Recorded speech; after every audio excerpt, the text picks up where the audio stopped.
strange but not shocking new twist. Eyes of the Tiger says, "Hello, everyone. I will be managing all of Ernie Shell's accounts during his incarceration. Please note that any information circulating online that does not come directly from this account is false." That is false. Let me tell you what, whoever's got their undergarments in a wad and thinks that, I don't even know, thinks that anything that pops up online that doesn't come from here, if it comes from a FOIA, is false. If it comes from his people, is false. If it comes from, I don't know, official online records from that county, it's false. This show is strange.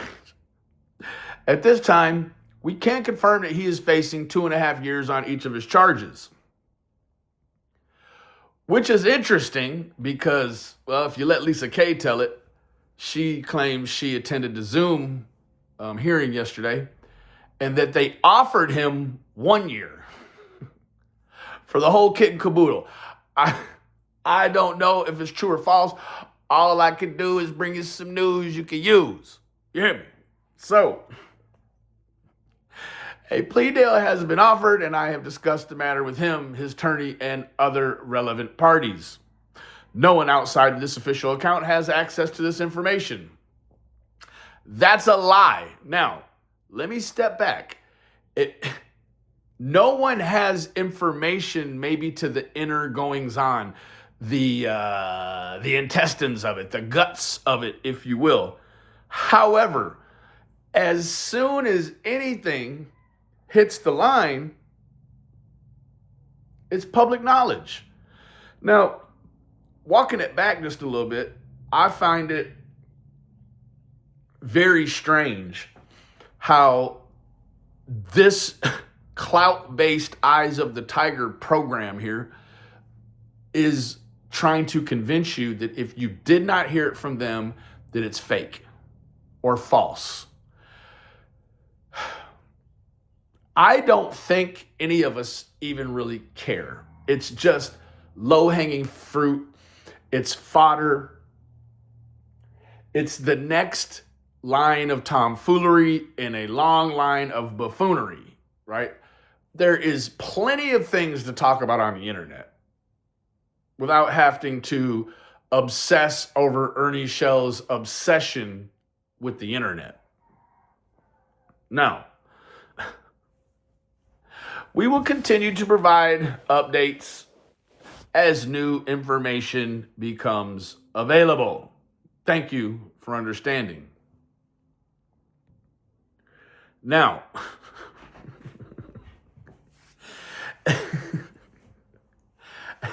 if I had to ask myself, who does this look like? The typing in and of itself looks exactly like every single thing Ernie Shell ever puts out when he's trying to put it out like it's not him, right? Like it's not him. I think that we're going to see just this long ongoing trend of Ernie Shell fighting his way from behind the walls to get back to the tube, right? He's not fighting his way back for freedom. He's fighting his way back to the internet.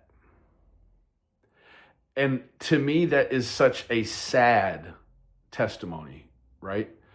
Because it shows you a few things without saying anything, right? What it shows you is that Ernie really doesn't have any life outside of YouTube, right? It also goes to show you,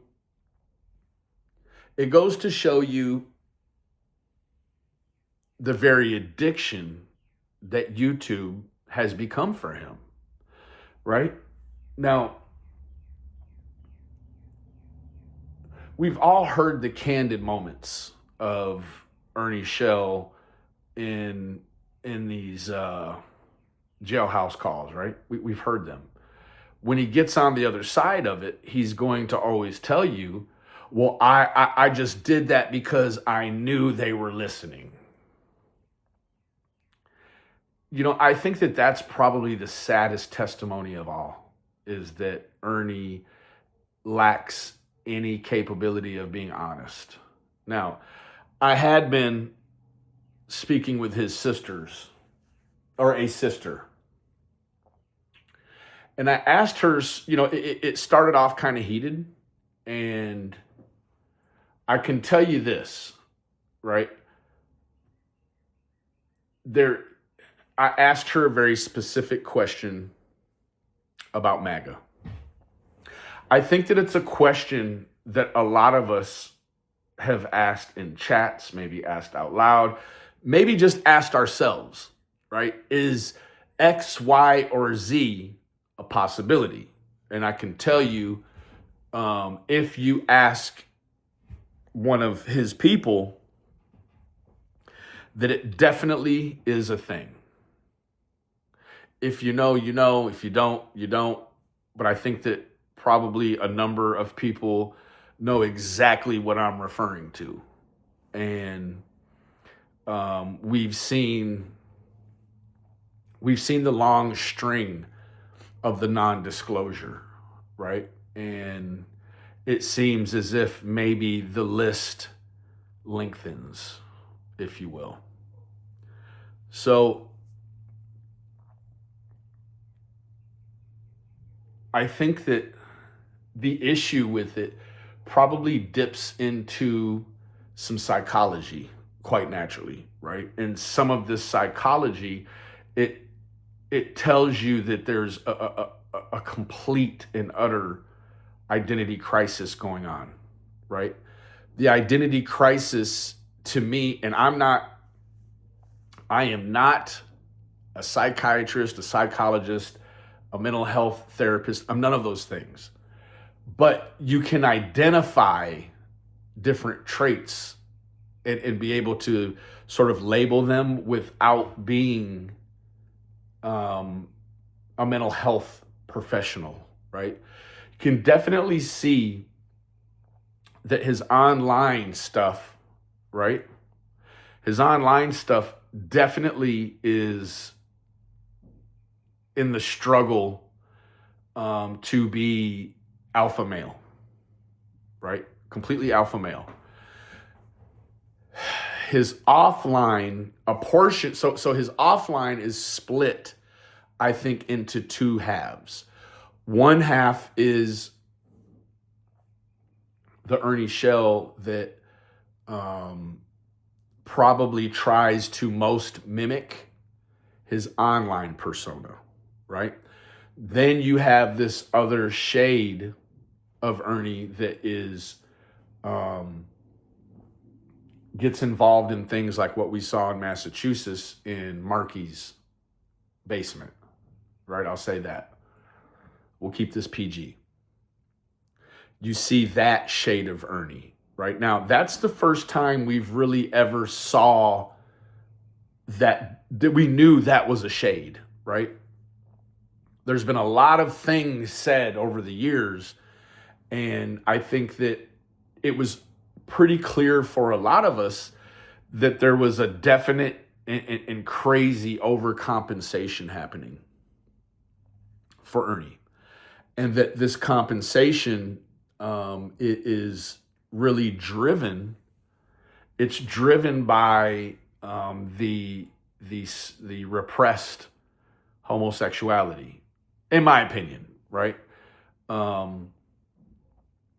think that Ernie uses women to sort of make his life mobile, to locomote his life. And that it appears to me, to some degree, whether it's when he's intoxicated or when maybe it's the real shade of Ernie, he likes to utilize male counterparts for his more primal and carnal needs, right? And that women are just a vehicle to manipulate, to grift from, to lie to, so on and so forth.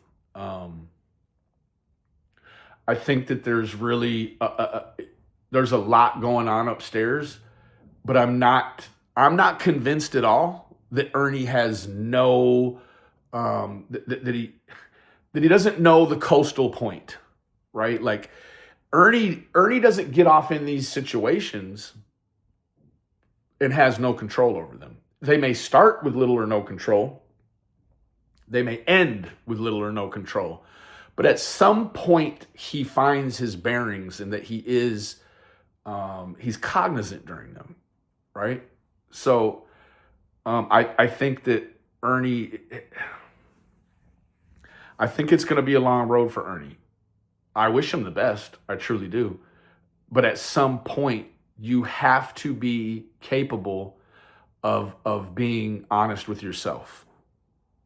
And I think that that's where the real issue is, the identity crisis, right? The need to threaten or to belittle or to compromise his position anytime he's questioned, right? That seems to be an ongoing thread for him, is that he has a real issue with being questioned.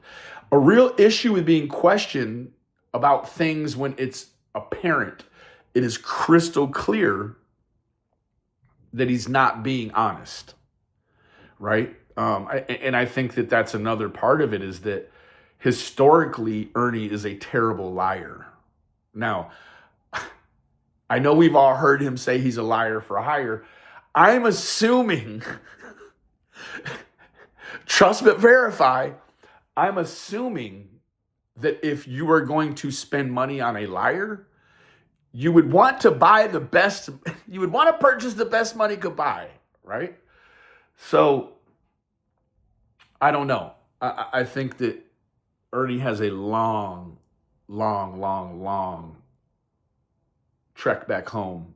And I start to feel like that all this stuff I'm reading here is really to garner sympathy, right? Because I think Ernie, sympathy is a currency to him, right? It's a currency.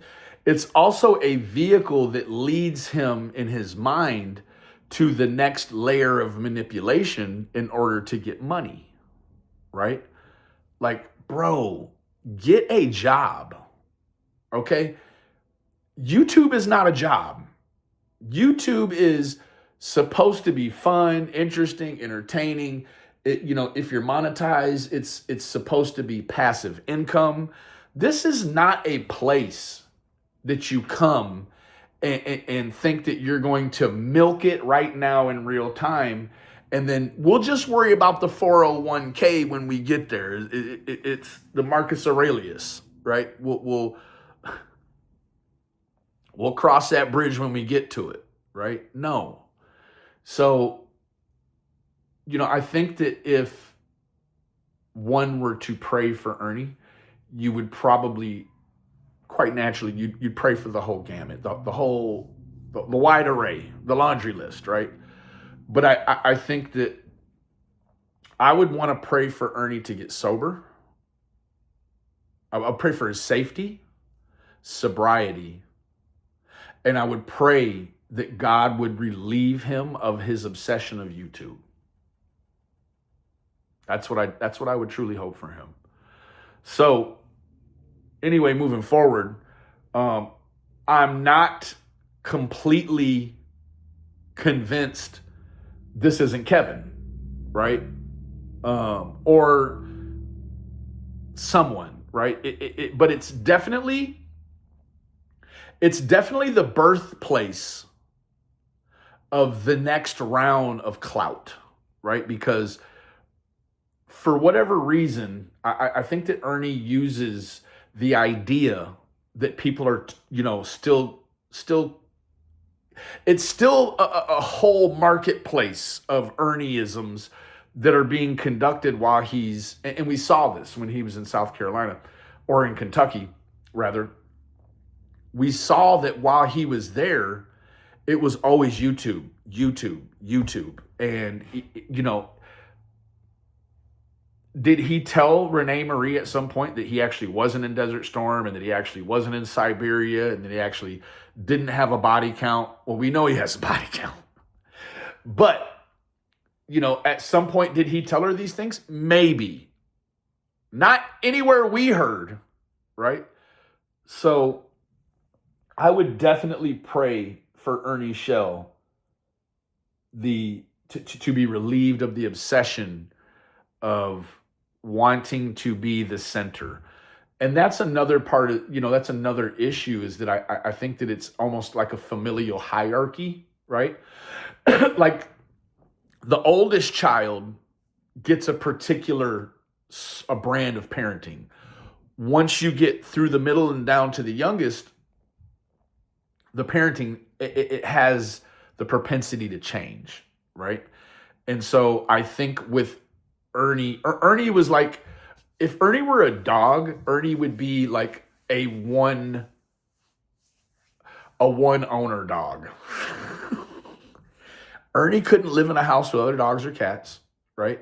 Probably need to be a single male or a single female, probably a single male.